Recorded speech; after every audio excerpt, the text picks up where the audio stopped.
എഐവൈഎഫ് സംസ്ഥാന ശില്പശാലയ്ക്ക് കുമളിയിൽ ആരംഭമായി. വിവിധ ജില്ലകളിൽ നിന്ന് 160 പ്രതിനിധികൾ ശില്പശാലയിൽ പങ്കെടുക്കുന്നു.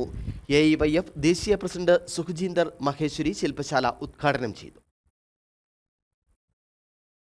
പൊള്ളയായ വാഗ്ദാനങ്ങളിലൂടെ രാജ്യത്തെ ജനങ്ങളെ വഞ്ചിക്കുന്ന സമീപനമാണ് മോദിയുടേത് എന്ന് സുഖ്ജീന്ദർ മഹേശ്വരി പറഞ്ഞു. ഇന്ത്യയെ വർഗീയവാദമുയർത്തി ഭിന്നിപ്പിക്കാനും തകർക്കാനും ശ്രമിച്ച ചരിത്രം മാത്രമുള്ള RSSും BJPയും ഭരണകൂടത്തിനെതിരായ ജനകീയ പ്രക്ഷോഭങ്ങളെ ശിഥിലീകരിക്കുന്നതിന് വെറുപ്പിന്റെയും വിദ്വേഷത്തിന്റെയും നിലപാടുകൾ പ്രയോഗവൽക്കരിച്ചുകൊണ്ടിരിക്കുന്നതിന്റെ ഉദാഹരണങ്ങളാണ് മണിപ്പൂരിലടക്കം കണ്ടതെന്നും സുഖ്ജീന്ദർ മഹേശ്വരി പ്രസ്താവിച്ചു. എഐവൈഎഫ് സംസ്ഥാന പ്രസിഡന്റ് N. അരുൺ അധ്യക്ഷത വഹിച്ചു. കേരള മഹിളാ സംഘം സംസ്ഥാന secretary ES Bijimol, CPI Idukki ജില്ലാ സെക്രട്ടറി K. സലിംകുമാർ, സംഘാടക സമിതി chairman Jose Philip, VS Abhilash, Bhavya Kannan എന്നിവർ സംസാരിച്ചു.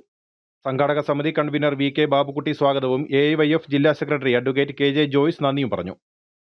സംസ്ഥാന സെക്രട്ടറി TT ജിസ്മോൻ പ്രവർത്തന റിപ്പോർട്ട് അവതരിപ്പിച്ചു. തുടർന്ന് ഗ്രൂപ്പ് ചർച്ചയും പൊതുചർച്ചയും നടന്നു.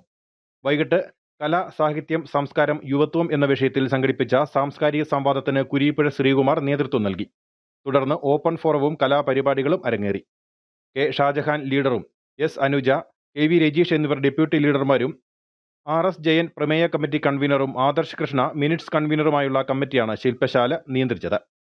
News bureau, Kumily.